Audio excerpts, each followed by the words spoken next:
Racismo e transfobia são crimes e não estão protegidos seja pela liberdade de expressão, seja por imunidade parlamentar.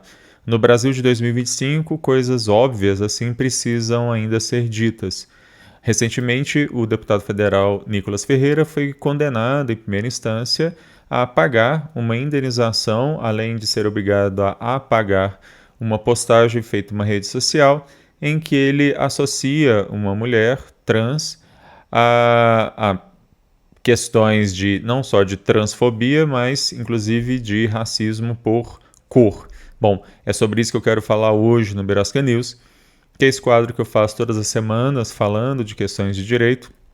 E esse conteúdo fica disponível no YouTube, Alexandre Bahia, assim como o podcast do Berasca News disponível em várias plataformas, como o Spotify. Se você gostar desse conteúdo, curta, compartilhe. Toda semana pelo menos 2 novos conteúdos. Pois bem,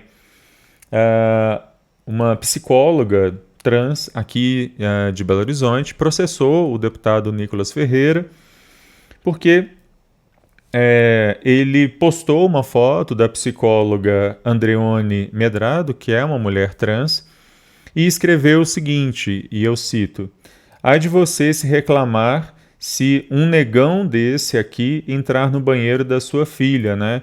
Porque aí, meu irmão, vai gerar um problemão, vai ser homofóbico."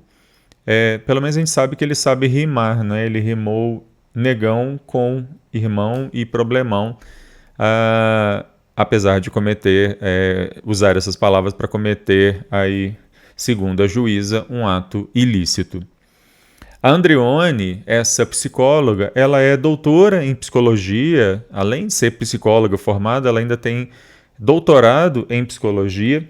Ela atua no Núcleo de Consciência Negra daqui de Belo Horizonte e essa foto dela que foi utilizada, obviamente sem a sua autorização, foi isso, com base nisso e com base no que foi escrito em torno disso, que ela moveu essa ação contra o Nicolas Ferreira, alegando que essa foto visava incitar o ódio contra pessoas LGBTQIA+. O parlamentar em sua defesa diz que ele agiu dentro da imunidade parlamentar.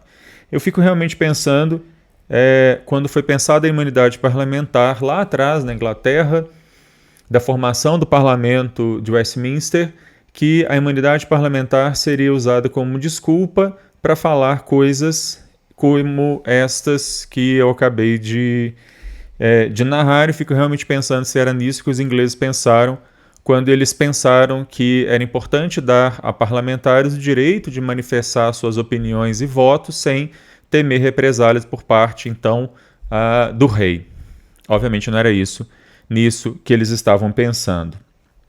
Para a juíza, ao contrário, a imunidade parlamentar não abarca a ofensa à dignidade da pessoa humana, e diz a juíza, abre aspas, ao chamar a autora de o negão e sugerir que pais vejam algum risco de compartilhar o banheiro com suas filhas e a autora, o réu se afastou da crítica política e entrou na ofensa pessoal, racista e transfóbico. Fecha aspas.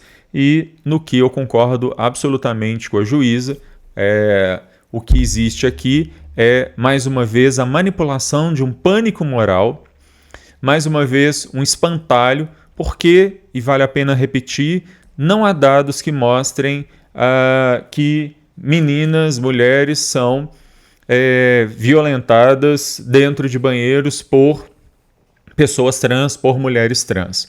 Aliás, se a gente fosse olhar dados, existem dados sim que falam sobre violência sexual contra mulheres, meninas e adolescentes dentro de casa, cometidas não por pessoas trans estranhas àquela família, mas cometidas por pais, irmãos, tios, enfim, padrastos. Será que, se a gente for realmente considerar a estatística, e nem estou defendendo isso, mas se a gente fosse considerar a estatística, então um lugar menos seguro para uma mulher não é um banheiro, frequentado eventualmente por uma mulher trans. O lugar menos seguro para uma menina, para uma filha, para uma adolescente, para uma criança, é a sua própria casa, é o seu ambiente familiar. E nem por isso há projetos de lei para extinguir a família, e nem por isso há projetos de lei para acabar, para proibir que meninas sejam criadas por seus pais.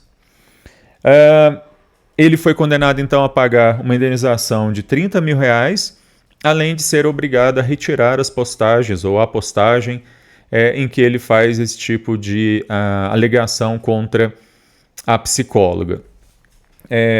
A gente vive uma situação muito curiosa, de fato, no Brasil, em que esse tipo de coisa precisa ir à justiça, já que alguém detentor de um mandato eletivo, alguém que é pago com salário, cujo salário é pago, na verdade, pelos nossos tributos, pelos nossos impostos, se vale do poder de mídia que ele tem, de engajamento em redes sociais que ele tem, para proferir esse tipo de fala. Com certeza isso também não está abarcado pela liberdade de expressão e menos ainda é algo que deveria ser protegido pela imunidade parlamentar. Transfobia e racismo são crimes e que devem ser tratados como tais. Eu vou ficando por aqui. Se você gostou desse conteúdo, curta, compartilhe. A qualquer momento eu volto falando de mais alguma questão maluca, absurda, estapafúrdia que acontece nessa birosca de país.